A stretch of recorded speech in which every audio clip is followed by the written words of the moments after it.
Greetings, wrestling fans. Welcome back to another All Wrestling review. Now, let's talk wrestling.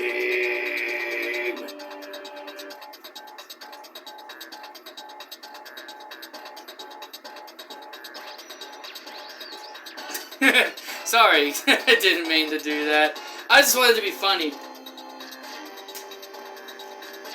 Try to unleash my singing voice for this. So yeah, I know I'm pretty far behind on a lot of things I want to talk about, guys. So I'm probably going to be missing some things when I talk about some things. But there are going to be some things I will talk about. There's TNA. There's some things about TNA I want to talk about. I don't really want to talk about Victory Road, not because there was not a lot of things that interest me. It's just that I don't know. I just didn't really like what they had on the card.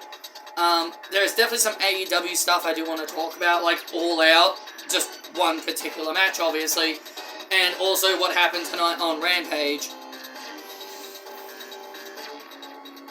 And also Dynamite, because Mariah May was on there, and also just some other stuff. You know, obviously some things that took place on WWE today. So there's not going to be a whole lot that I'm going to be talking about. There's just going to be a few things, like mostly the stuff I remember. So I do apologize that I don't talk about everything and I'm not caught up. So yeah, I know I'm pretty far behind. So AEW All Out. Mercedes versus Shida. Mercedes obviously won that match. The only thing I was surprised about is the fact that Mercedes won the match clean, because they banned Camille from ringside. So I expected that they were going to debut someone, like someone was going to help Mercedes win the match against Shida. And one thing that... Now, I still like Shida, it's not that big of a problem, but there's definitely some things I want to talk about here, is that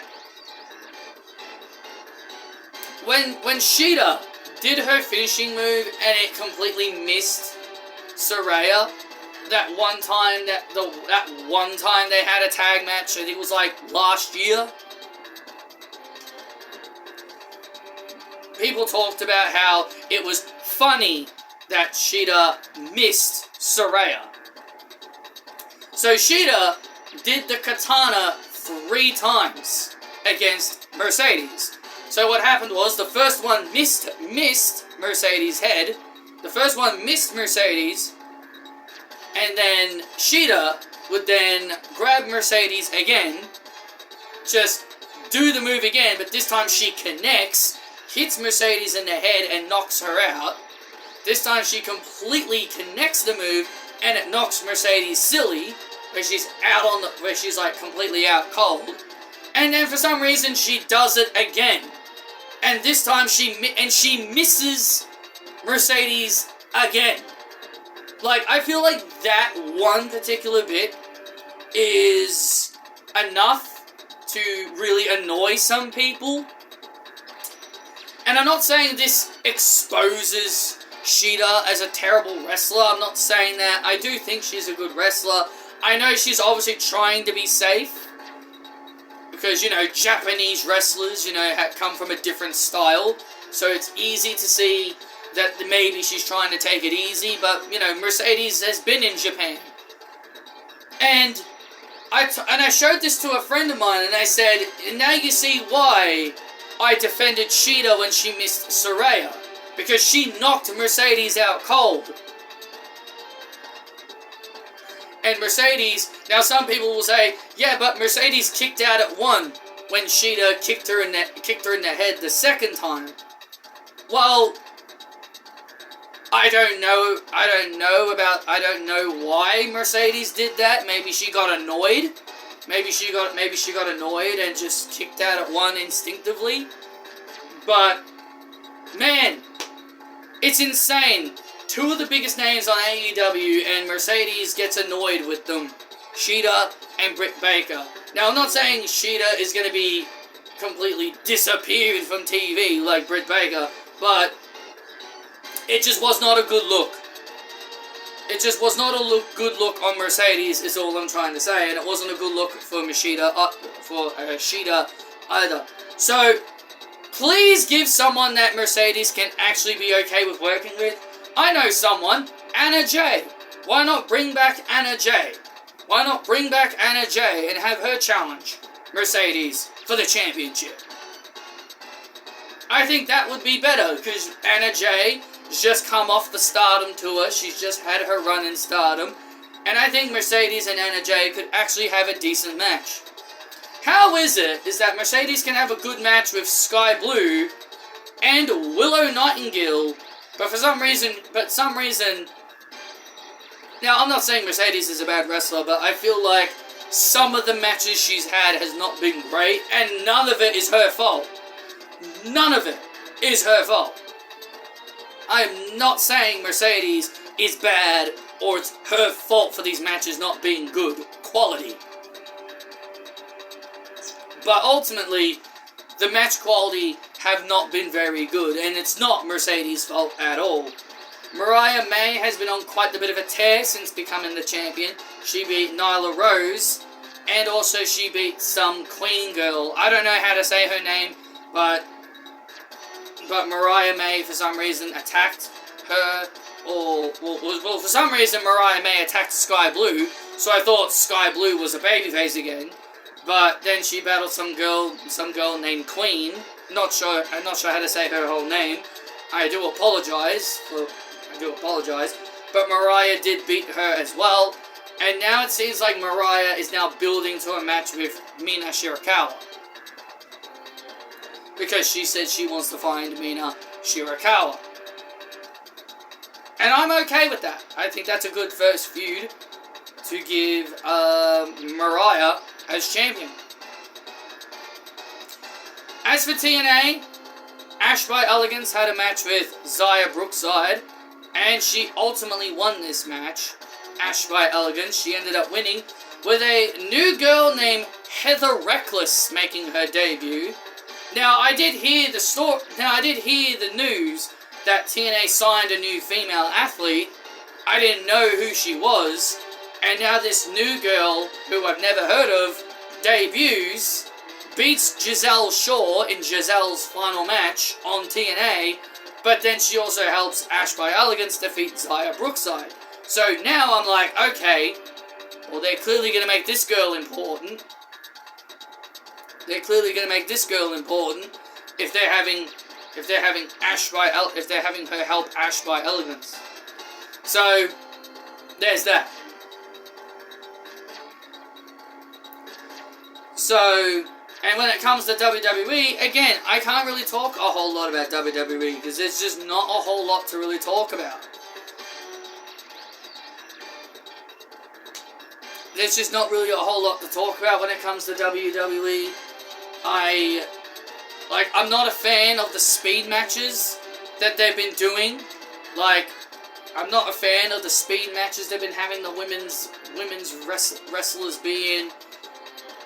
Bronson Reed cost Braun Strowman the chance to become Intercontinental Champion. Jey Uso, no shocker at all, becomes #1 contender. The one thing that blows my mind, is that Rhea Ripley has been back since August. And how many matches has Rhea Ripley had on Monday Night Raw specifically since returning? Zero.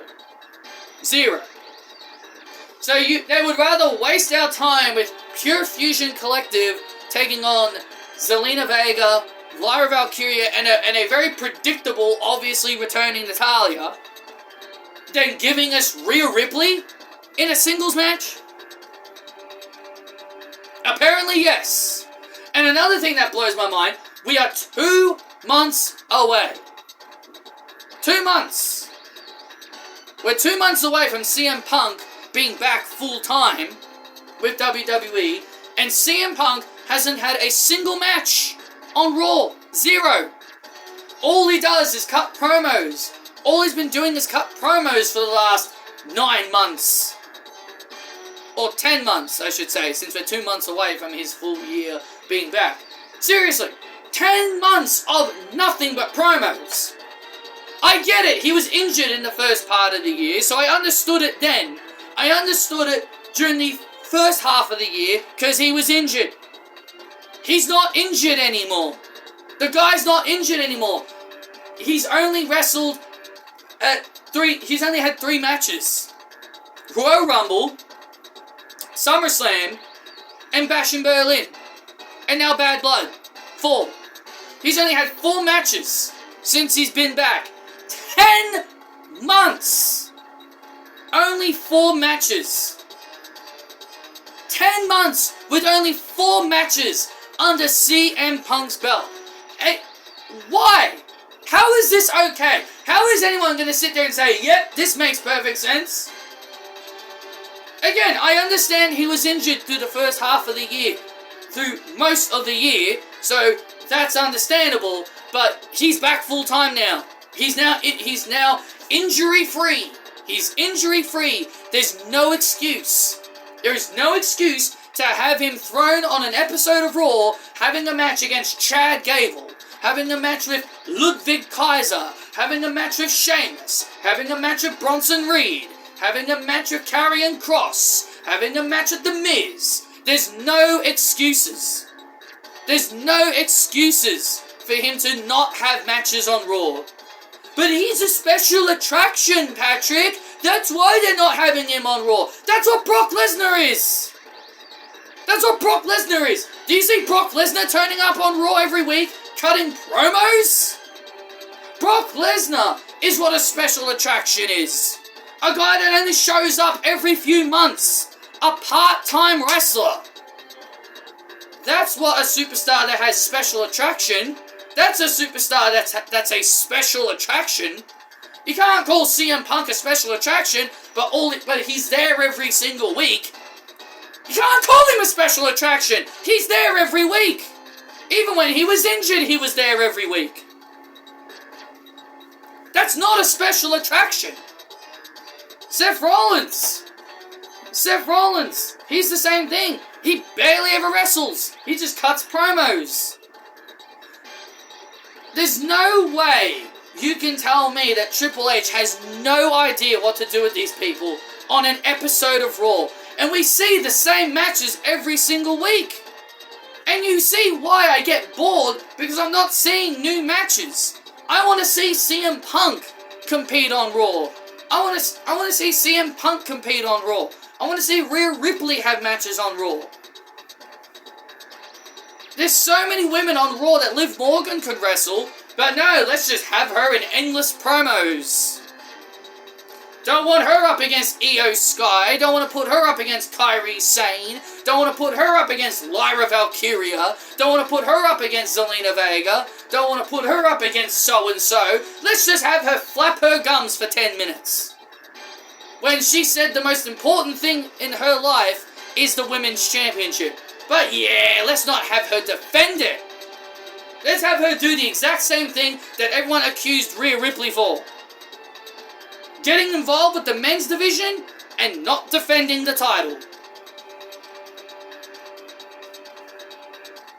Pathetic.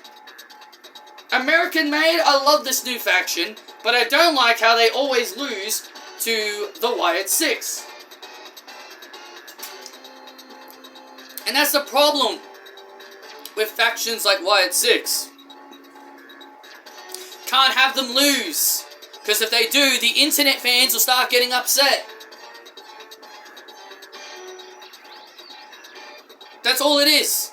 Have them lose, you get all those internet fans getting all upset. I mean, to be fair, the internet fans get upset regardless. No matter what they do. So yeah, a lot of issues. NXT had Julia have her first match against Chelsea Green, of all people. I hate that this match was competitive. I really do. I know there are some people out there saying that they like that it was competitive. No, I don't. I don't. I do not like it was competitive. Look, you didn't have to put her against Chelsea Green. You could have put her up against anyone else. You could have put her up against Danny Palmer. You could have put her up against JC Jane. You could have put her up against anybody else. You didn't have to put her against Chelsea Green. But they did. You could have literally put her up against an enhancement talent and just have her beat the crap out of that enhancement talent for like 2 to 3 minutes, showing how dominant she is. And then you get fans on the internet having a whinge, saying Julia's finishing move is not impactful. Really? Not impactful. A Northern Lights bomb is not impactful? It's a weak finishing move? It's not a believable finishing move? Mind you, Roxanne's finishing move is a sunset flip powerbomb, which a lot of people do not see that as a good finishing move. Sky Blue does it. I've seen a few people tell me how they don't like Sky Blue having that as her finisher, which, when she turned heel, she changed it. Yes, Zelina Vega does it. Not a fan of her doing it. But all I'm saying is, you can't just sit there and say a Northern Lights bomb is a shit and weak finishing move where Bianca Belair and Jade Cargill do this as their finisher. That's their finishing move as a team. Is that impactful? It's not. They're just dropping someone, kicking them in the air, and then just throwing them like a German. That's not an impactful finisher, but sure, Julia's finishing move is not impactful and it's weak. And now you got all the little stands of favorite wrestlers. As fans call them, the stands. You get all the little Roxanne stands now, becoming Roman Reigns stands. They're now becoming like Roman Reigns stands, getting all scared and realizing that their favorite is about to lose, and now they'll say anything in desperation to try and say why their favorite should win and why Julia should not be winning the title in her second match in the company. Well, too bad, too freaking sad. Well, too bad, too freaking sad. It's time for Roxanne to lose the title. She's had a great run. It's time for her to drop it. So it's a problem for Julia to just walk in and win the title, but it's fine for like Roxanne to walk in and win the title immediately. It was fine for Asuka to walk in and win the title immediately. Oh, but it's not okay for Julia. I hate the internet. The internet fans suck. And then when we get to SmackDown, oh my god. Michin can beat Piper Niven, but she can't beat Chelsea Green. That makes no sense to me. And that's all I'm going to say about that. Nia then wanted... Naomi and Bayley both want a title match. Nia tells them that if you beat me and Tiffany in a tag match, whoever scores the pinfall win, I will fight at Bad Blood. So good job, you're now setting up Tiffany Stratton to be guaranteed to be the one to get pinned. Do you think Nia Jax is going to get pinned? Nah. Tiffany Stratton is being set up to get pinned. Because everybody complains about the Money in the Bank contract winner always losing. And now you see why. Because they put them in situations like this. But then Nia then says, if your team loses and the person that gets pinned will be banished from SmackDown permanently. Permanently. Okay, but what if they get drafted to SmackDown in the next draft then? Let's say that happens. Let's say Bayley's the one that gets pinned and now she's banished to Monday Night Raw. What happens in the 2025 draft? Bayley gets drafted back to SmackDown. Are they going to make a rule saying Bayley can't be eligible in the draft because she got banished from SmackDown? Or is she forced to just get drafted to Raw? That's what I'm saying. What's the point in putting something like this up when it completely destroys the draft? Like, why do that? It just completely kills the purpose of the draft. I know Bayley wasn't drafted in this year's draft because she was the champion when it happened, but it completely kills the purpose of the draft. I know Naomi and Bayley aren't going to lose next week, but I'm just saying, if it does happen, you're basically killing the purpose of the draft. Sorry, even though you were drafted to this show, you now have to leave it. Permanently. It's stupid. It's stupid. The steel cage match with Cody and Solo. Cody retained. Cool. At least the title's not on Solo. Roman comes back to get his revenge, but ultimately, Roman and Cody take out the Bloodline together. And then throughout the show, they're building up Cody and Roman teaming up to take on Solo and Jacob Part 2. This thing pisses me off because Cody says that he does not want anything to do with the Bloodline anymore, and he tells Nick Aldis he's done with the Bloodline, he doesn't want to do anything with the Bloodline anymore. They are Roman's problem, and he straight up says, no, he is not signing the contract. Roman then says he doesn't need any help. Mind you, he says, I don't need any help.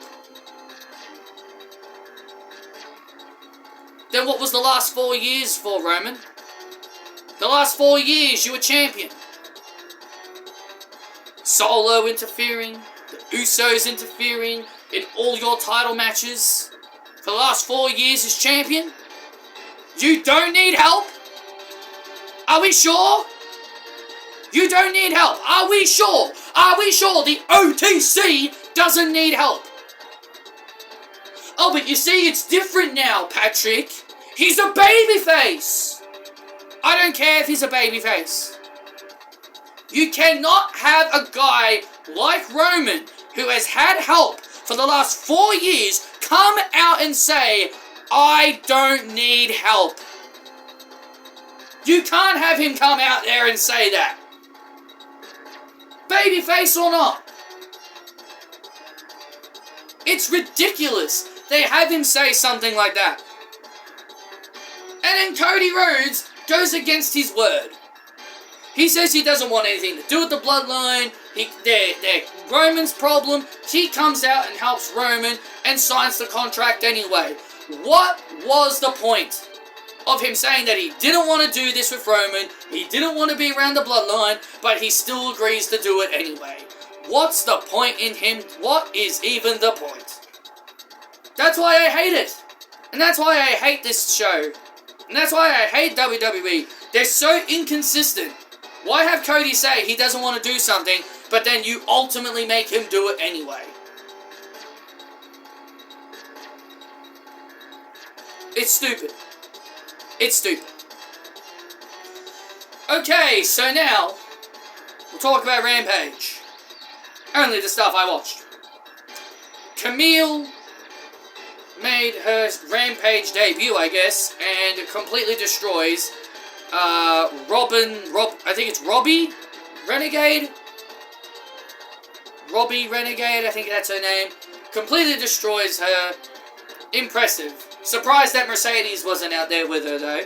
But, you know, I guess it's not really her business. And then there was a tag team match of Saraya and Harley Cameron taking on Allison Kay. And now I know who that is, but I didn't know who her tag team partner was. I know who Allison Kay is, but I didn't know the other girl who was her tag team partner. Saraya and Harley won. Harley technically now has her first win. Even though it was Saraya that got the pin and won for her team. So Harley technically has her first win now. Yay! Yay! Harley now has her first win. Technically. Jamie Hayter comes out, Saraya runs away, and Harley Cameron is used as bait once again to get beat up.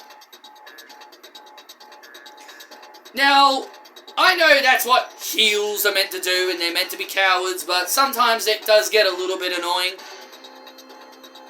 Like, I was fine with Saraya doing it when Jamie Hayter came back the first time, but it's what she does every week now. Just using Harley Cameron as bait. So, I don't know. But hey, at least Harley got a win now, right? So, that's all I've got for you guys in this All Wrestling review. I do apologize that I didn't have a whole lot to say. And there's really, I really have nothing really else to say, really, anyway. So, that's all I've got for you guys. Those are my thoughts on everything. Hit that thumbs up, and I'll see you all next time.